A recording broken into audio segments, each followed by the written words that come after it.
Welcome to my channel, or welcome back to my channel if you've been here before. This is a channel where I look at the artwork of Pokemon cards, primarily focusing on the artwork of the cards.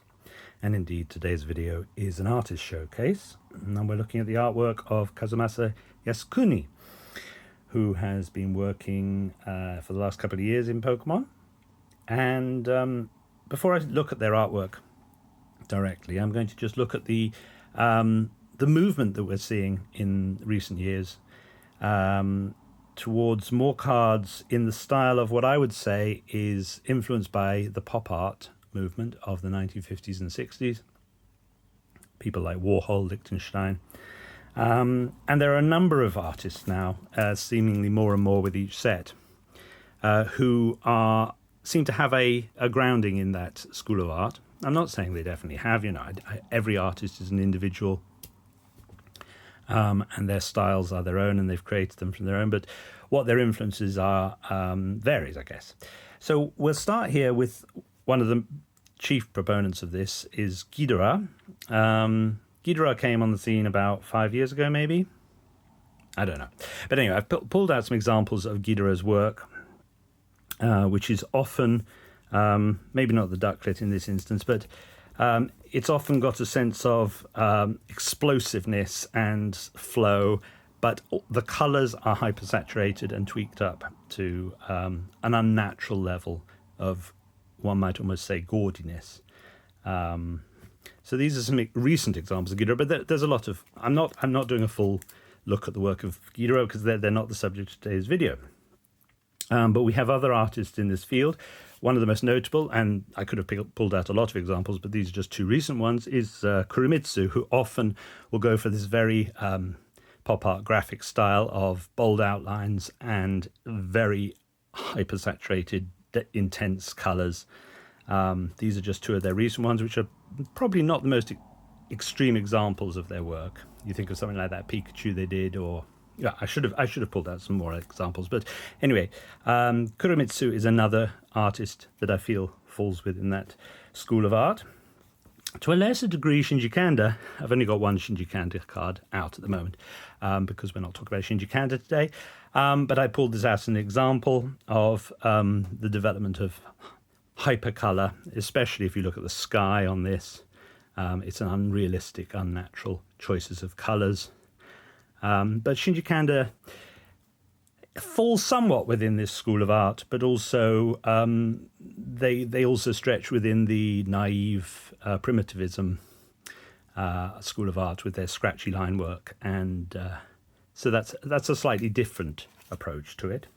But we have some other stronger examples, perhaps. This is Mashu, who's just recently done this, Volcarona.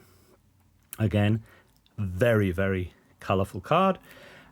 Mingo is another artist working in this field with these very, very colourful cards, very clear outlines, defined artwork.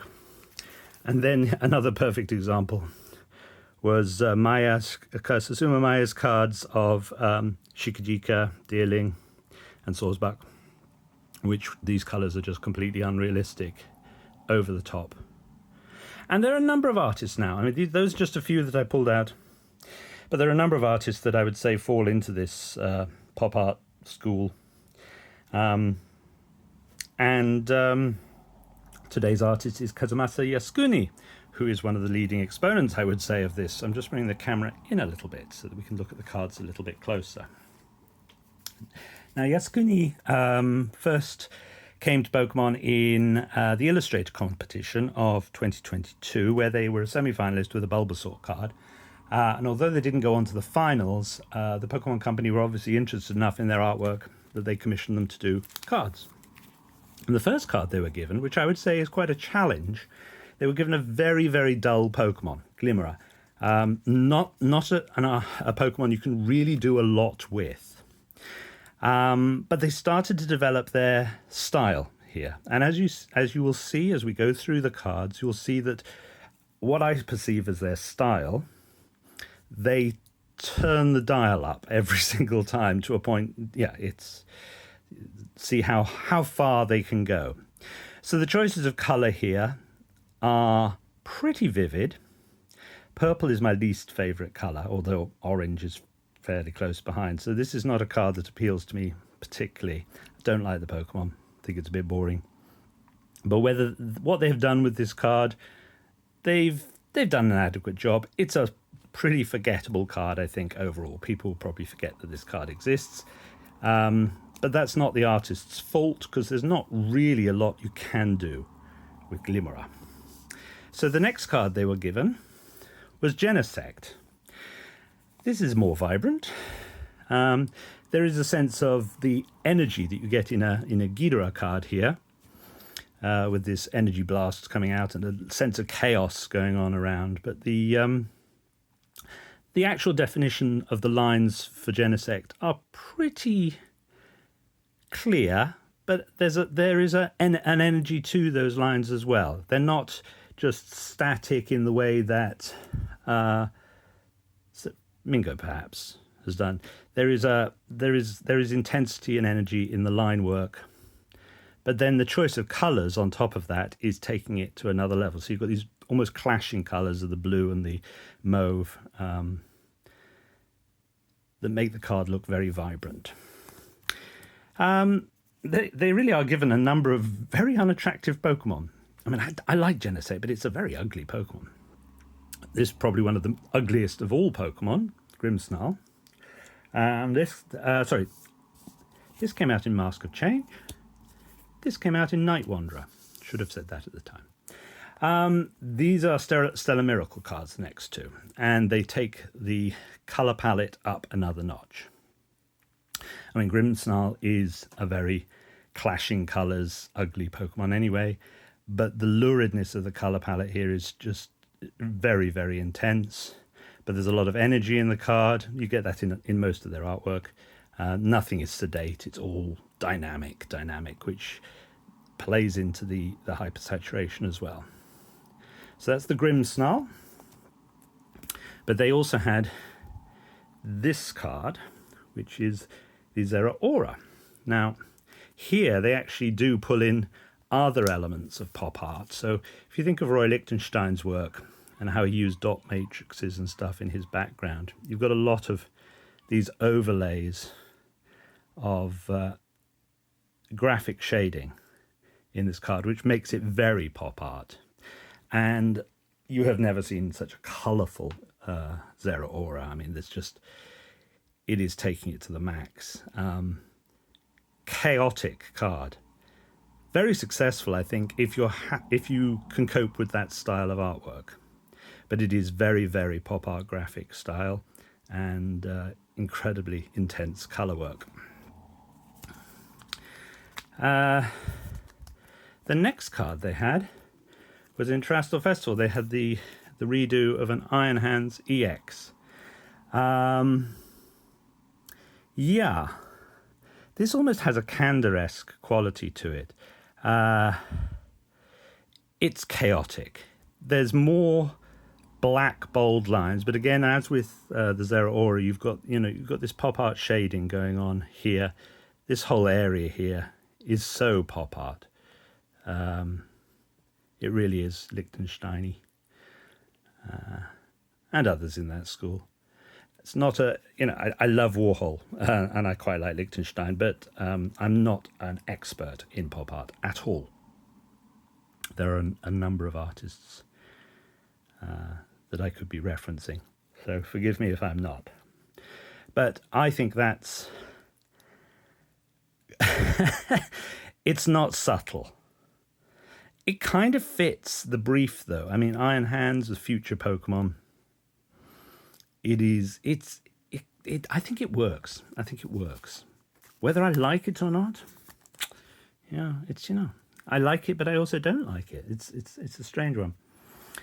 They had a couple of cards from Battle Partners. They had the Aselgor and Iona's Voltorb. I mean, this looks very like Kuromitsu's artwork. Yeah, I think when I first saw it, I assumed it was Kuromitsu. This is Kuromitsu. But again, they're now relying on this dot matrix shading as being incorporated into their artwork. That is a very clean graphic card of a rather dull Pokemon. They really aren't. They're not given attractive. Well, Zeraora is attractive, but they are not given attractive Pokemon to illustrate, I'm afraid. It's like they're singled out to do all the uglies. And here's another one, Marnie's Scrafty from the Marnie's Grimmsnarl starter deck. A crazy saturation of color. Yeah, it's these are really going into Mingo Kurimitsu territory. I'll just bring another Mingo card back in just to show you the example of why I see the similarities here. You've got these downlights, like it's in a disco or something. Purples. I don't like purples. I don't actually like Scrafty very much. I love Scraggy, but Scrafty, no, I don't like him. Sorry. Oh, he's okay, but Scraggy's so much nicer. Anyway, we're not talking about that. Interesting camera angle, right from the floor, looking up. Interesting environment. Very successful card, I think. It's very good card. This felt a little bit even though it's so hypersaturated, it feels more subdued. Now, this is the Cornerstone Ogerpon from Hot Wind Arena.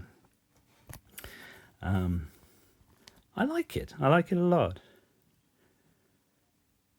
But it's almost like they've taken the dial down one on this one.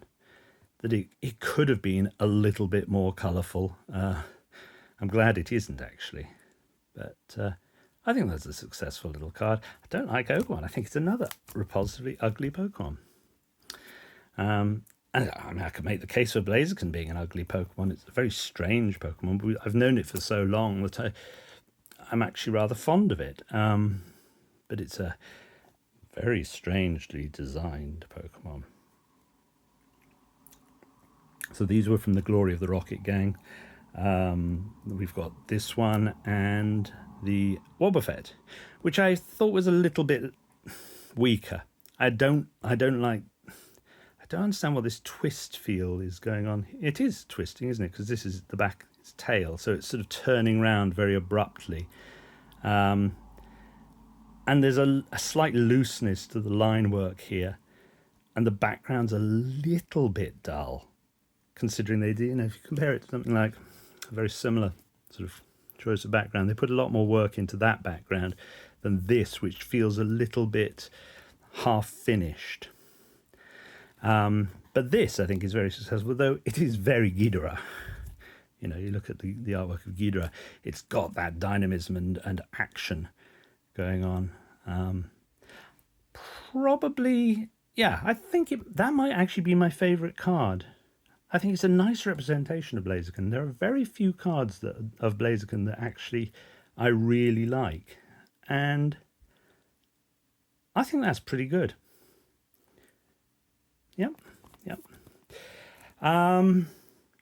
And then we've got two more cards to show you. And these are from the Black Bolt set. So we're going back to crazy colours again for Landorus. I should have... I wish I'd pulled out the non-holo, the reverse holo, so we could see it without the lines. But anyway,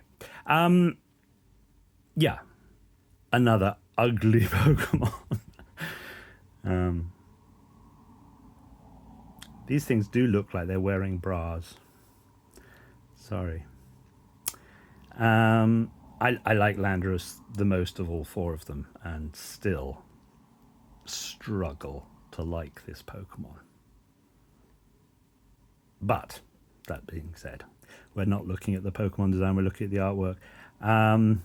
Yeah, very, very colourful, very dramatic.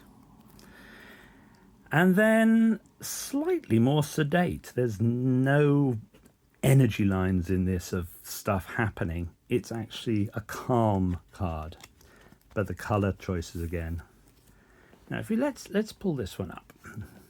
This is the Maya card. Which is the more colourful card?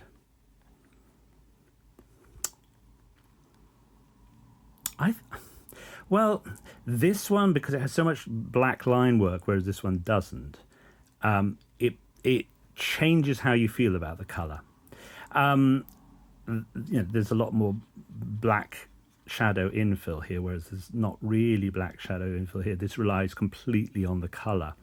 But they're both ridiculously over the top saturated cards. This is not a realistic colour palette. But I think it's a successful card. There's been a lot of cards that feature the girder, timber line, concorder line that involve the actual construction of buildings recently, reaching back to that timber on the roof art rare thing. And they're in that onyx, Celix one as well. I like it. I don't love it. I think it's a very good bit of art. But again, let's try and look for the subtleties of pop art shading. And you do get it on here, this area here and over here. They've gone for that dot matrix infill. They must be aware that their art has roots in pop art. So there we go. That is a little look at the work so far of Kazumasa Yasukuni, who is an interesting artist. I am not going to say they're my cup of tea, because they're definitely not. But I find their artwork provocatively interesting, the way that they are working and what they are doing with their colour choices especially. And I'm interested to see where they go from here and how their art develops, whether it stays in this lane or whether they find a subtle way to move out of it and come into something completely different, perhaps. We will see as the years go by.